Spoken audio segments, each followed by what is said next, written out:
guys, so today I thought I would do a little February reading wrap up. February was quite a good reading month for me. I think I read, I'm not too sure. So I read a couple books on my Kindle, a couple physical books, DNF'd a book. So yeah, let's just kind of go through the books I read, not in any particular order. So the Inheritance Games, I started reading this, I think it was in January. I read the first book and half of the second book. So I finished the second book. I think I gave it 4 stars. Let me see. Okay, I read The Hawthorne Legacy, which is the second book in the Inheritance Games series. I gave it 3 stars. I think I really struggled.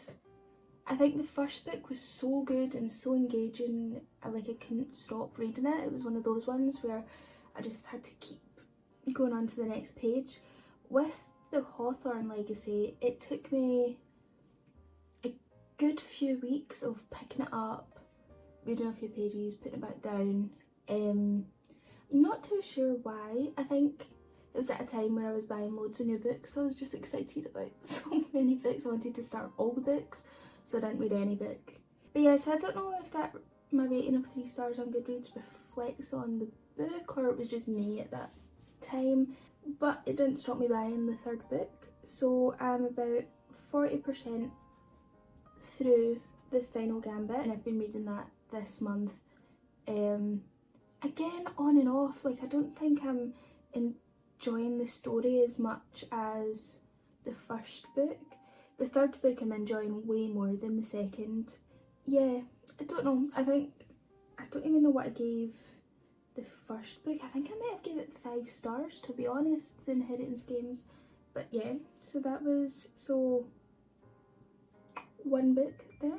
So that's all for my Kindle. I've got a good few books on here that I transferred from my Apple books, I think it was. Yeah, anyways, I got them on my Kindle now, so I've got a fair few books on there.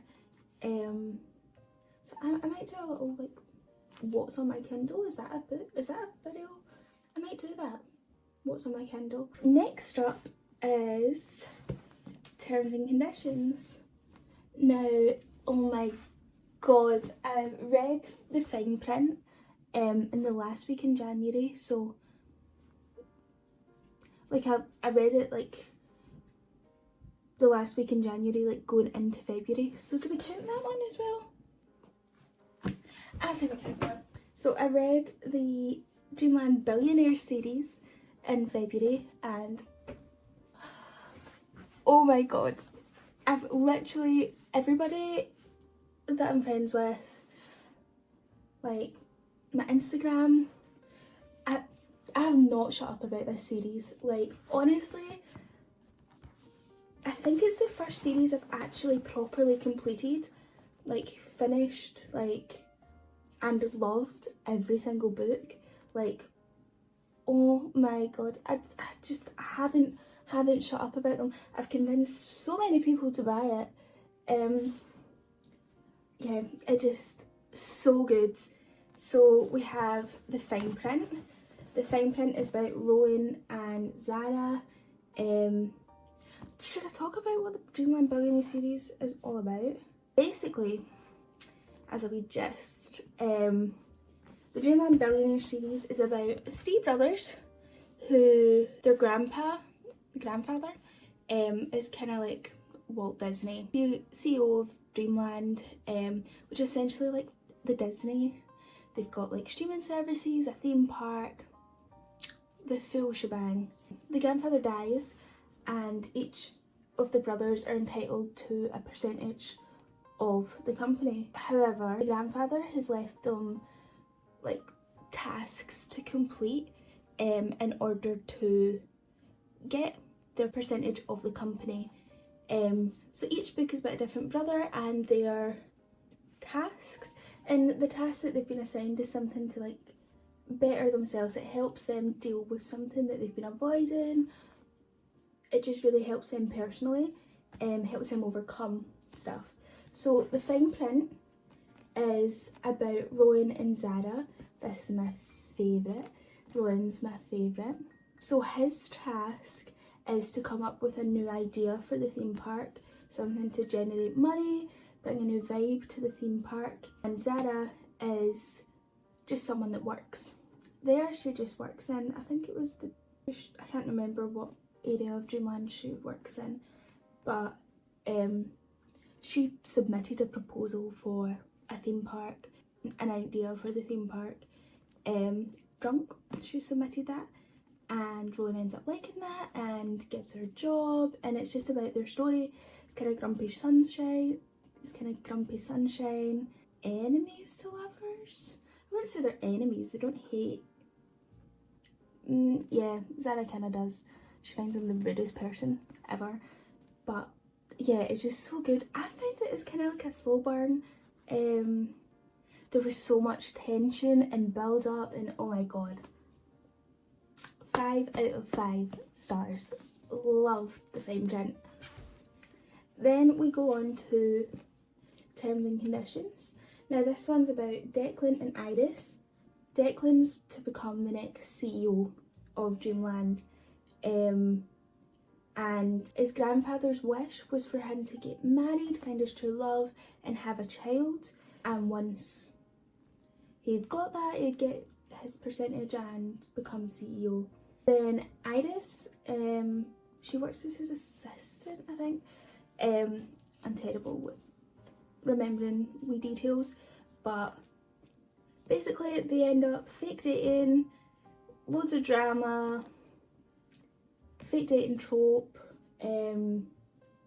Yeah, this one was really good as well. I like Declan. Rowan's still my favourite. Rowan will always be my favourite. And then I had read those 2 books and I was like, oh, I want more. When's the 3rd book coming out? It literally was, the release day was the day I finished this book. And it's like on Amazon Prime, here next day. I didn't expect it to be as big as it was. How many pages is this? I think it's, yeah, 577 pages. Now this one's about Callahan and Alana. This is childhood best friends, childhood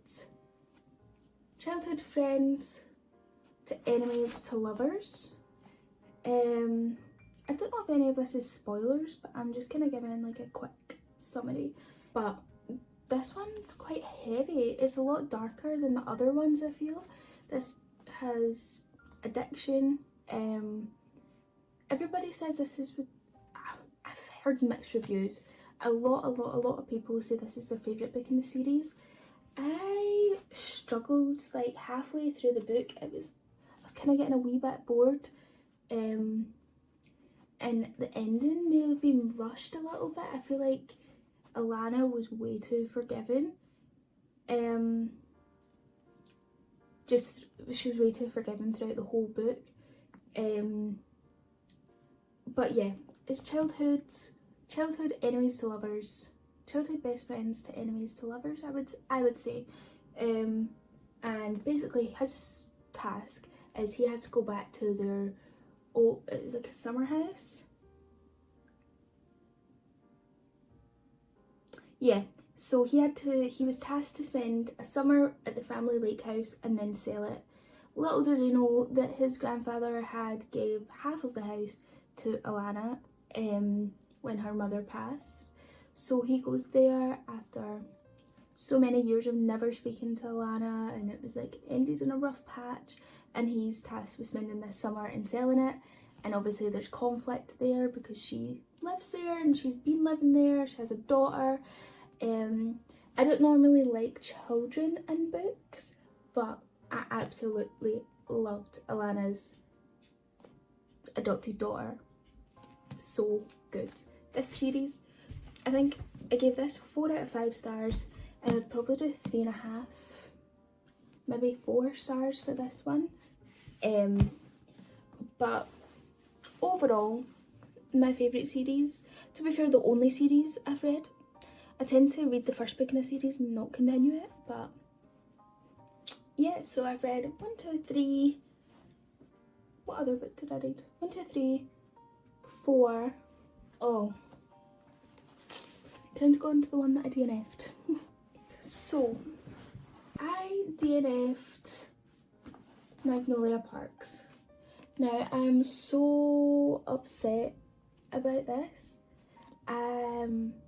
From all the reviews I heard, I knew it was like kind of like a love it or hate it type thing. From the back, like the whole aesthetic of it, the Gossip Girl vibes, the Chuck and Blair toxic romance, like love it. However, the one thing I feel like it's lacking was a plot. Like, I feel like we were just getting gossip. Like, it's just a full book of gossip. I can't remember what page I got to. I think I got to 180. Yeah, so I think I was like almost or just about halfway through the book. Now I might pick it up again because it's stunning. I would love to have every single book in the collection, but I don't know if I can buy books just because they're pretty. People say Daisy Hates might be better for me, but I'm just not sure. Also, the size of this book is such a weird size. It's like bigger than, it's like the size of a hardback, but it's paperback. I love a wobbly book. A floppy book. Love a floppy book. But like, just the whole aesthetic of it is just so me. Absolutely love Gossip Girl, Chuck and Blair. And I really liked the characters. That's the thing. I was getting to like I was, yeah, just understanding the characters and feeling all the gossip, but it just didn't feel like it had like a start, a middle and an end. It was just like, oh, here's some drama that happened last night. Oh, BJ kissed a girl last night. Oh, she's fake dating now. Oh, like, I don't know, I couldn't see where the story was going. I couldn't see any, I was going to say can't see any conflict, but every page there was a conflict. But it just wasn't, I just don't know what the plot is. Like, what's the point of the book? Are we just reading about people's drama? Like, I couldn't get into it. I didn't feel engaged. But I don't know. It seemed like a bit of me. And I was so going into it to love it. Like, everybody in the book club is loving Magnolia Parks. Like, but it's just, sadly, not a bit of me. I wanted to love it so much. Like, just the whole aesthetic. Like, I don't know. I wanted to love it. I wanted to enjoy it. I wanted to, like, gobble up that drama. You know, I love a bit of drama. But when it's drama on every single page and there's no kind of, maybe it's just a slow book, but I just didn't have time. I was like 180 pages in, I'm like, I've got other books I want to read. But yeah, this is all the books I read in February. Yeah, so I read the full Dreamland Billionaire series. Whoa! Oh! I read the full Dreamland Billionaire series. I read the second book in the Inheritance Games series, which was the Hawthorne Legacy. Got about 40% into the Final Gambit and got about halfway through Magnolia Parks and DNF'd it. But yeah, I think for me it's a fairly decent reading month. Really still up, so gutted about Magnolia Parks. I might force myself to finish it when I'm in like a kind of slump and I just want a wee bit of drama. But yeah, that's what I read this month. And I think my next video will be my March TBR. I've never done a TBR. I usually am quite a mid-reader. I just read what I'm feeling, or if I buy a new book I'll read that instantly and leave every single book that's on my bookshelf, which is now a mess because I've took books off it. But yeah, I think I'm going to do a wee March TBR next, and I hope you enjoy my first video. Let me know if you've read any of the books, like what's your thoughts on the Dreamland Billionaire series. That's mostly what I want to talk about because obsessed, and let me know what you thought of Magnolia Parks too. Please like, comment, subscribe, follow my Instagram, and yeah, see ya.